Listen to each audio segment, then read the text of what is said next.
Hello guys, कैसे हैं आप लोग। आई होप आप लोग सब अच्छे होंगे। मेरा नाम है हर्षवर्धन। इस वीडियो में हम बात करेंगे कि हमारे देश में, भारत देश में राष्ट्रपति चुनाव कैसे होता है। तो गाइस शुरू करते हैं। तो देखिए, हमारे देश में जो राष्ट्रपति चुना जाता है एक्चुअली वो इनडायरेक्ट इलेक्शन द्वारा चुना जाता है और उससे जो है इलेक्टोरल कॉलेज चुनते हैं। अब ये इलेक्टोरल कॉलेज कौन होते हैं? तो देखिए, ये इलेक्टोरल कॉलेज जो होते हैं ये हमारे इलेक्टेड एमएलएस और एमपीज होते हैं जो है राष्ट्रपति चुनाव में वोटिंग करते हैं।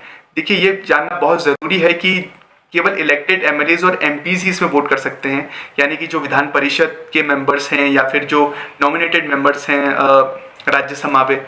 अब लोकसभा में तो अब रहे नहीं, तो राज्यसभा में जो है जो नॉमिनेटेड मेंबर्स हैं वो भी इसमें वोट नहीं करते हैं। तो आपको ध्यान देने की ज़रूरत है कि इसमें नॉमिनेटेड मेंबर्स वोट नहीं करते हैं, केवल इलेक्टेड एमएलएज और एमपीसी जो है वो इसमें वोट करते हैं। तो देखिए, इसमें जो है बैलेट पेपर से मतदान होता है और ईवीएम का इसमें इस्तेमाल नहीं होता है और सीक्रेट बैलेट का इस्तेमाल इसमें किया जाता है। जैसे राज्यसभा का जो चुनाव होता है उसमें ओपन बैलेट होता है, यहाँ लेकिन जो है सीक्रेट बैलेट से जो है चुनाव होता है।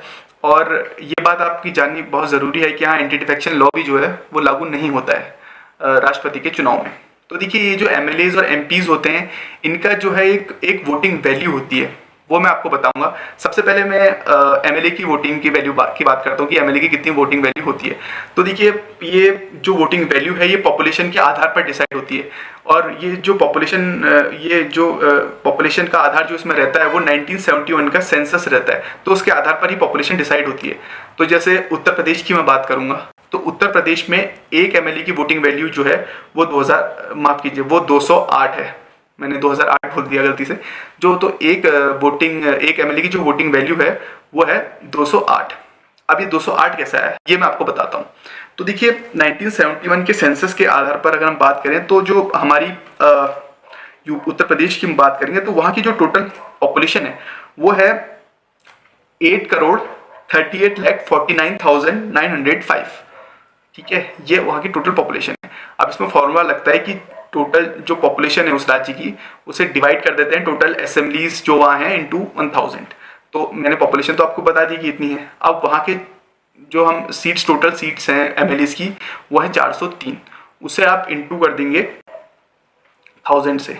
तो ये जो दोनों आए, जो दोनों वैल्यू आई पहले और दूसरा, वो चीज़ें करके कैलकुलेट करके, तो जब आप दोनों को डिवाइड कर देंगे, यानी कि अगर आप 8,38,49,905 को डिवाइड कर देंगे टोटल नंबर ऑफ एमएलए जो 403 इंटू 1000 से, तो ये आपकी टोटल वैल्यू आ जाएगी 208।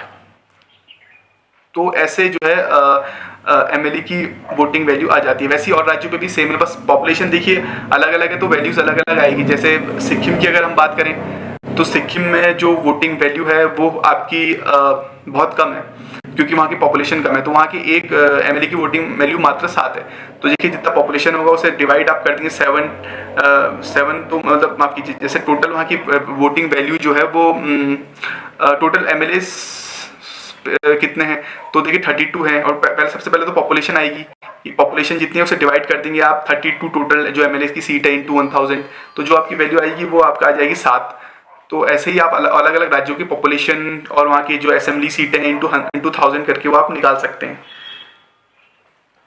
तो ये हो गई एमएलएस की बात। वहीं अगर हम एमपीज की बात करें तो देखिए, एमपीज का क्या होता है कि जो हमारे राज्य और यूनियन टेरिटरीज हैं, अब देखिए जैसे दिल्ली है तो दिल्ली की भी एक यूनियन टेरिटरी भी है और वहाँ भी एमएलए है, तो वहाँ की भी एक वोटिंग वैल्यू होगी, तो वही पॉपुलेशन और वो सेम ही कॉन्सेप्ट उसमें लगता है। तो जब हम एमपीज की बात करते हैं तो देखिए, एमपीज में क्या होता है, जितने भी हमारे स्टेट्स और यूनियन टेरिटरीज हैं तो उनकी जो वोटिंग वैल्यू आ जाती है, तो टोटल जो वोटिंग वैल्यू है वो है 5,49,495। ये टोटल जो हमारे स्टेट और यूनियन टेरिटरीज की जो एमएलए की जो वोटिंग वैल्यू है वो आपके स्टेट्स में पूरी वो टोटल है 5,49,495। उसे आप डिवाइड कर देंगे 776 से। तो ये 776 कहाँ से आया? ये टोटल एमपीज हैं लोकसभा और राज्यसभा के। तो जब आप इनको डिवाइड कर देंगे तो ये वैल्यू आपकी आ जाती है 708 राउंड ऑफ करके। तो ये तो आपके, अब हमें एमएलएस की वोटिंग वैल्यू भी पता लगी और एमपीज की वोटिंग वैल्यू भी पता लगी। लेकिन देखिए, जो एमपीज की वोटिंग वैल्यू होती है वो लोकसभा और राज्यसभा में सेम रहती है। कहने का मतलब है अगर राज्यसभा में वो 708 है तो लोकसभा में भी वो 708 रहेगी। तो अब अगर हम बात करें कि कितने एमएलए टोटल वोट करते हैं, तो देखिए एमएलए टोटल है हमारे 4120। देखिए एमएलएज और एमपीज इनका आंकड़ा घटता और बढ़ता रह सकता है, क्योंकि होता यह है कि मान लीजिए किसी की डेथ हो गई तो वो आंकड़ा जाहिर सी बात है कम हो जाएगा, या किसी ने रेजिग्नेशन दे दिया या फिर उपचुनाव हो गए तो फिर वो आंकड़ा बढ़ जाता है। तो मतलब घटते बढ़ते रहता है, किसी की डेथ, रेजिग्नेशन या मान लीजिए कोई और रीजन की वजह से ये जो है वैल्यू थोड़ी इधर उधर ऊपर नीचे होते रहती है।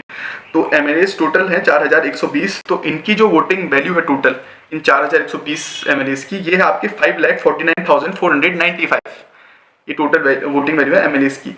वही एमपीज की अगर हम बात करें तो एमपीज की जो टोटल वैल्यू है वो है 770, माफ कीजिए, टोटल एमएलए जो है वो है 776। उनकी जो वोटिंग वैल्यू है वो है 5,49,408। तो ये जो है थोड़ा गणित आई होप आपकी समझ में आएगा। थोड़ा सा कॉम्प्लेक्स है, बट अगर आप अच्छे से समझेंगे तो ये फिर आपको आसान लगने लगेगा। तो आई होप ये जो मैथमेटिक्स इसमें यूज होती है ये आपकी समझ में आए। तो अब हम बात करते हैं यहाँ पे करेंटली क्या सिचुएशन है। तो देखिए करेंटली अगर हम बात करें कि बीजेपी लेड जो एनडीए है उन्होंने जो है अपना उम्मीदवार चुना है, और यूपी ने भी अपना उम्मीदवार, मतलब एक तरीके से जो यूनाइटेड अपोजिशन का नाम दिया गया है, अपोजिशन पार्टीज के जो अपने अलायंस को यूनाइटेड जो अपोजिशन है जिसमें यूपीए भी शामिल है, तो उसमें जो है उम्मीदवार आपके यशवंत सिन्हा है। तो सबसे पहले इनके बारे में, इन दोनों कैंडिडेट्स के बारे में जानना ज़रूरी है। तो हम सबसे पहले द्रौपदी मुर्मू के बारे में बात करते हैं। तो देखिए द्रौपदी मुर्मू का जन्म जो है वो उड़ीसा के एक डिस्ट्रिक्ट में जिसका नाम मयूरभंज है वहाँ हुआ था, और ये एक आदिवासी कम्युनिटी से आती है। संथल आदिवासी कम्युनिटी एक है जिसकी वेस्ट बंगाल में भी पॉपुलेशन है, उड़ीसा में भी अच्छी खासी पॉपुलेशन है, झारखंड में अच्छी खासी पॉपुलेशन है, नेपाल में भी अच्छी खासी पॉपुलेशन है, और बांग्लादेश में भी जो है अच्छी खासी पॉपुलेशन है। तो इसके ज़्यादातर लोग जो है वो हिंदू धर्म को मानते हैं। तो ये जो कम्युनिटी है सेंट्रल कम्युनिटी, इसी कम्युनिटी से जो है द्रौपदी मुर्मू आती हैं। तो द्रौपदी मुर्मू की बात करें तो उन्होंने शुरुआत अपने कैरियर की एज ए टीचर करी थी। फिर लेट 90s में जो है उन्होंने जो है पॉलिटिक्स में उतरी, और उसके बाद जो है उन्होंने कभी पीछे मुड़ के देखा नहीं, क्योंकि उसके बाद वो 2 बार एमएलए भी रही। जो है एक कॉन्स्टिट्यूएंसी है राजपुरा कॉन्स्टिट्यूएंसी उड़ीसा में, तो वहाँ से वो एमएलए भी रही। फिर 2 बार वो एमएलए रही। उसके बाद जो है 2015 में वो झारखंड की पहली महिला गवर्नर भी रही, और वो ऐसी गवर्नर बनी जिन्होंने जो है 5 साल जो है अपनी 5 साल मतलब एज ए गवर्नर वो वहाँ की रही। तो ये भी एक रिकॉर्ड उन्होंने बनाया कि 5 साल तक अपना टर्म पूरा कंप्लीट करा झारखंड में एज ए गवर्नर। तो ये उनके बारे में है। वहीं यशवंत सिन्हा की अगर हम बात करें तो यशवंत सिन्हा का करियर थोड़ा काफ़ी बड़ा रहा, क्योंकि 1960 में तो वो उन्होंने आईएएस ज्वाइन करा था, इंडियन एडमिनिस्ट्रेटिव सर्विस, और 24 साल की सर्विस उन्होंने जो है इंडियन एडमिनिस्ट्रेटिव सर्विस में दी, और अलग अलग जो है विभागों में, अलग अलग डिपार्टमेंट्स में जो है उन्होंने काम करा। और 1984 में जो है उन्होंने आईएएस क्विट करके जो है वो पॉलिटिक्स में आए, और जनता पार्टी जो है उन्होंने ज्वाइन करी। तो ये जनता पार्टी माफ़ कीजिए जनता दल उन्होंने ज्वाइन करी। और जो ये जनता दल थी इसके जो 90 में जब जनता दल की सरकार बनी, जिसमें चंद्रशेखर जो प्राइम मिनिस्टर बने, तो उनकी सरकार में ये फाइनेंस मिनिस्टर रहे।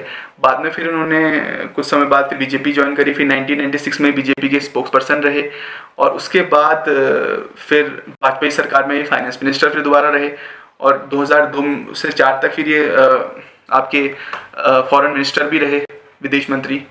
तो इनका जो सफ़र रहा वो काफ़ी लंबा रहा। उसके बाद क्योंकि फिर यूपी की सरकार आ गई थी लगातार 10 साल तक, और बीजेपी गवर्नमेंट में भी 2018 तक ही बीजेपी में रहे। उसके बाद इन्होंने बीजेपी क्विट करी, और काफ़ी इनके नाखुश थे ये मोदी लेड बीजेपी गवर्नमेंट से, तो उनके क्रिटिक भी रहे और काफ़ी आलोचना करते रहे उसके बाद 2018 के बाद। और फिर हमने इन्हें जो है टीएमसी ज्वाइन करी, हमने देखा इनकी टीएमसी ज्वाइन करी, और फिर क्विट करके अभी ये जो अपोजिशन है, यूनाइटेड अपोजिशन, उनके जो है ये राष्ट्रपति उम्मीदवार जो है अभी बने हैं। तो देखिए आंकड़ों की अगर हम बात करें तो जो बीजेपी लेड एनडीए है उनके पास भी अपने दम पर जो है वो राष्ट्रपति नहीं बना सकती, क्योंकि वो भी लगभग 13,000 लगभग वोटों के से पीछे है। और इस बार आपने देखा होगा यूपी चुनाव में ज़रूर उन्होंने जो है मेजोरिटी, इस बार भी उनकी मतलब सरकार मेजोरिटी में ही आई, लेकिन पिछले बार की तुलना में 2017 की तुलना में जो है कम रही। तो इन चुनावों से भी थोड़ा उनका ये नुकसान है। राष्ट्रपति चुनाव में ये हुआ कि जो उनके इलेक्टर्स जो ये टोटल वो जो वोटिंग वैल्यू है उनकी टोटल सबकी, तो थोड़ा कम हो गई। तो लगभग जैसा कि मैंने बताया कि 13,000 के आसपास जो है की कमी है बीजेपी एनडीए के पास। और उन्हें जो है रीजनल पार्टीज का यहाँ पे बड़ा इंपॉर्टेंट रोल रहेगा। जैसे मान लीजिए अगर बीजू जनता दल ने उन्हें जो है सपोर्ट दे दिया तो राष्ट्रपति बनना द्रौपदी मुर्मू का तय है। और देखिए शायद वो समर्थन दे भी, क्योंकि द्रौपदी मुर्मू जो है वो खुद उड़ीसा में जन्मी है और उड़ीसा में उनका पॉलिटिकल कैरियर रहा। वो अलग बात है कि बाद में वो झारखंड की गवर्नर रही, बट उनका भी जो है एक इम्पॉर्टेंट रोल रहा है। और वो उस जो है वहाँ की जब गवर्नमेंट रही थी तो उनका वहाँ रोल रहा था, उसमें वो मिनिस्टर भी रही हैं। तो कहीं ना कहीं पलड़ा जो है एनडीए का ज़्यादा भारी है। वही यूपी की और अपोजिशन पार्टीज़ की जो ये अपोजिशन यूनाइटेड अपोजिशन का जिन्होंने नाम दिया है, तो उसमें देखिए थोड़ा दिक्कत ये है कि आंकड़ों की बात करें तो अदर पार्टीज जो हैं उनका उन्हें बहुत समर्थन चाहिए होगा, तभी जाके यशवंत सिन्हा जो है वो जीत सकते हैं। तो ये जो है मैंने आपको इस वीडियो में कुछ फैक्ट्स बताए राष्ट्रपति चुनाव से संबंधित और कैंडिडेट्स के बारे में बताया, और बताया कि किसका पलड़ा जो है वो ज़्यादा भारी है। आई होप आपको ये वीडियो पसंद आई हो।